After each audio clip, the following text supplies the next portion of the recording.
presenting the Alang & Zuna Lange 1 moon phase. The Alang & Zuna Lange 1 collection was introduced in 1994, and ever since then it has become an icon of the brand. Like the Royal Oak is to Audemars Piguet, or the Nautilus is to Patek Philippe. The Lange 1 is one of the most iconic Langes in the collection. Now, when looking at the Lange 1 moon phase, they clearly took the watch and took it a tiny step further. They added a moon phase complication.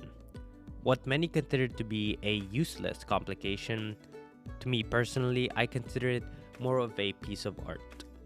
Something kind of beautiful to look at, even though I know I will never use this complication.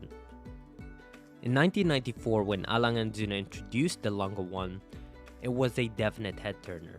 In modern times, asymmetrical designs aren't as uncommon as they were in 1994. Back then, when they looked at the Lange 1, they saw a modern futuristic design.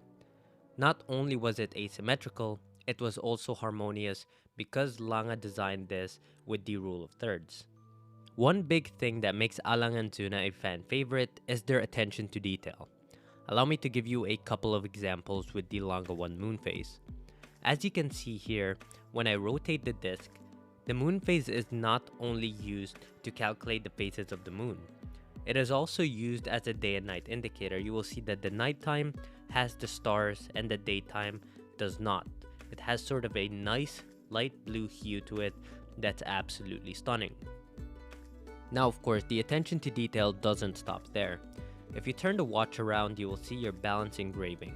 If you take your timepiece to Lange, their factory in Glashütte, they could actually tell you who engraved your watch. In fact, they could tell you every single person that put your watch together purely by looking at that engraving. It's absolutely incredible, and when it comes to mechanical watches, we can sometimes forget that it took a person to put this watch together. It takes another person to make these hand engravings for you, and when you bring the watch to the factory, it's an experience that not only makes the watch feel worth it, but you also get to put faces to who put this watch together. In my opinion, that is what watchmaking is all about. Now, one thing I need to disclose is the fact that this is a watch I purchased for myself. This isn't a watch that I borrowed for review. This isn't a watch I'm promoting. This is a watch that I had purchased for myself, and I will give you my deciding factor instead of giving you the usual boring specifications. When I purchased this watch, of course, there were many Lange 1s on the horizon. You can go as far as to buy a Lange 1 with a tourbillon for about $100,000, but that wasn't in my arsenal.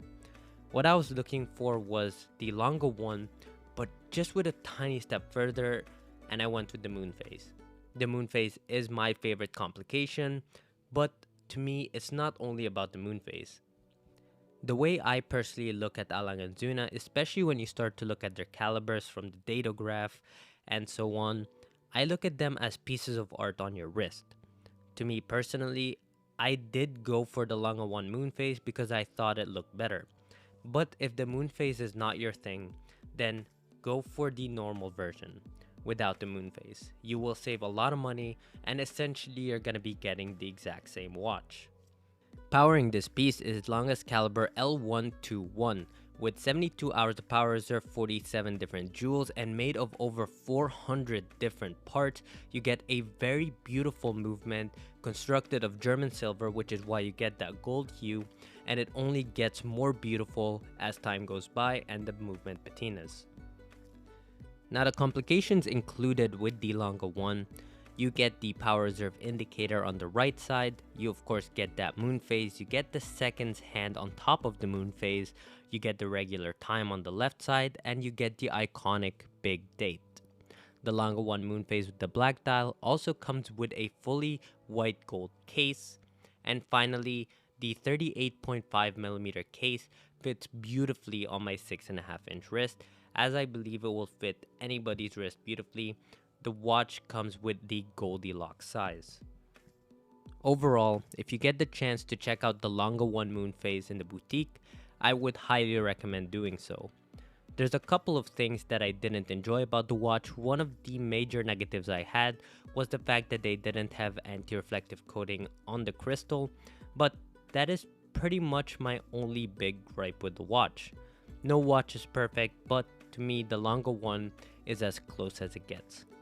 Guys, thank you so much for joining me, and I'll see you in the next one.